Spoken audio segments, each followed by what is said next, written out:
If you've graduated from medical school abroad, you might be wondering, should I do my internship at home or should I go straight to the UK Foundation Programme? For international medical graduates, the UK Foundation Programme is often the first step into the NHS. But eligibility rules, PLAB, English tests, and recent changes can make it confusing. In this video, I'll break it down clearly: who the programme is for, what you need to apply for the programme, how the whole process works, and whether it's the right choice for you. The Foundation Programme is the UK's structured 2-year postgraduate training pathway for new doctors. It's made up of FY1 or Foundation Year 1, and this is equivalent to internship. You're going to be working under close supervision and build your core clinical skills. Foundation Year 2 is a second year of supervised practice with more responsibility, and after this you're eligible to apply for specialty training, exactly the same as UK graduates. And now here's the key rule: the programme is only open to doctors who have not already completed an internship recognised by the GMC. So if you've done a full 12-month internship that meets GMC standards, you are not eligible for FY1. But if your home internship isn't accepted by the GMC, the UK Foundation Programme may still be your route into UK practice. Now this depends on your circumstances.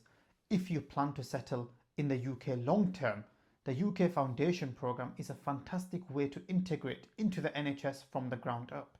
You're going to get structured training, assessments, and strong supervision.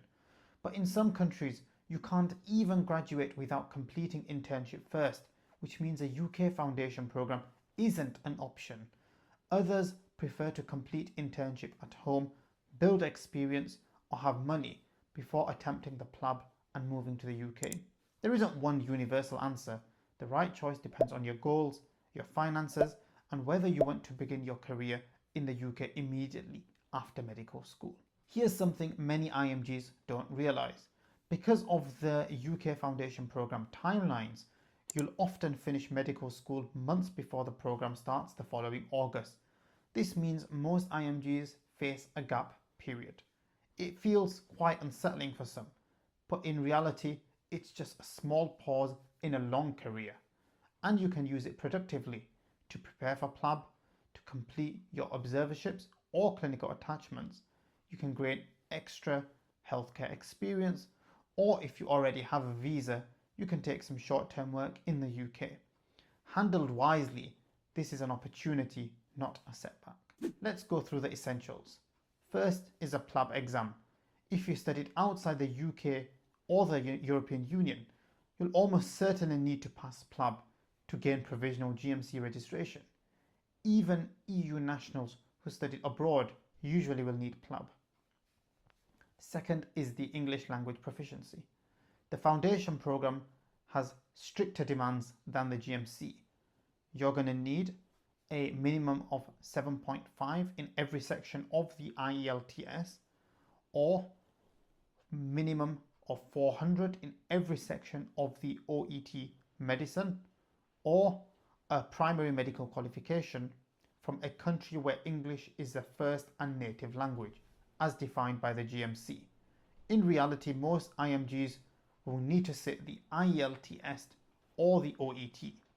In terms of right to work and visa sponsorship, you don't need a visa to apply for the job.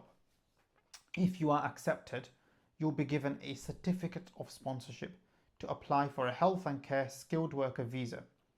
Doctors on this visa can usually bring dependents, spouses, and children under the age of 18.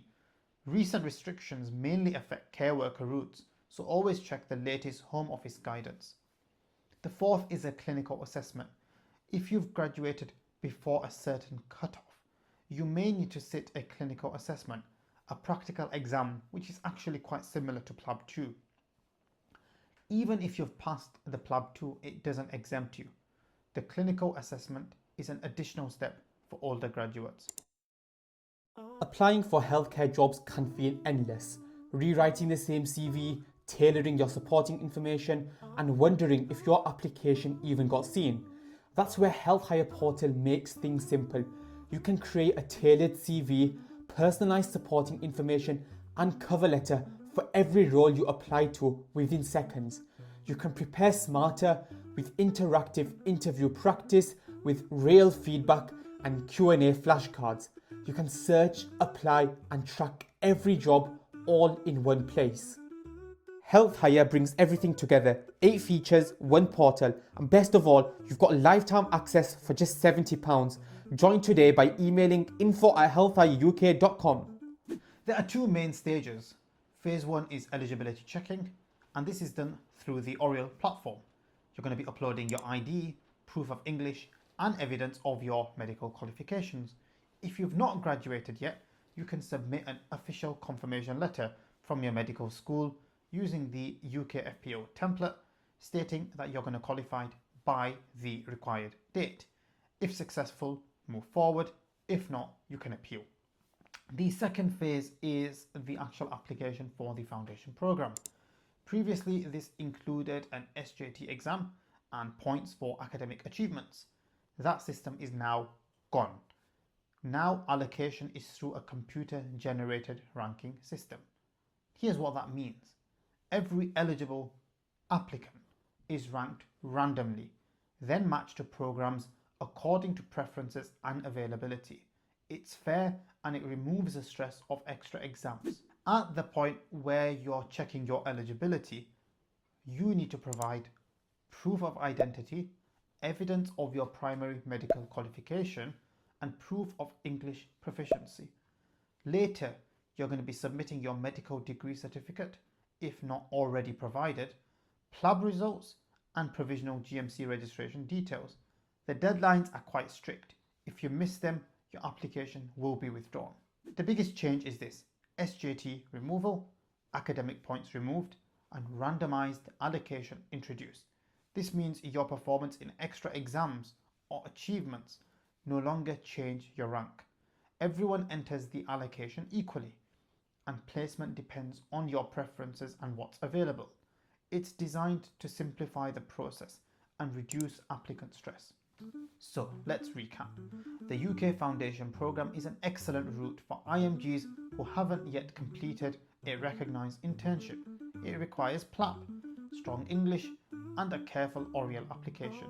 Yes, you'll likely face a gap before FY1 starts, but in return, you get a structured training, equal opportunity, and a direct pathway into speciality training in the UK.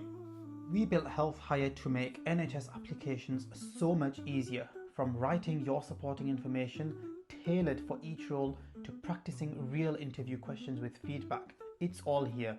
Grab lifetime access for just £70 and start applying with confidence. Email us at info@healthhireuk.com. Thanks for watching. Do like and subscribe to stay updated when we upload.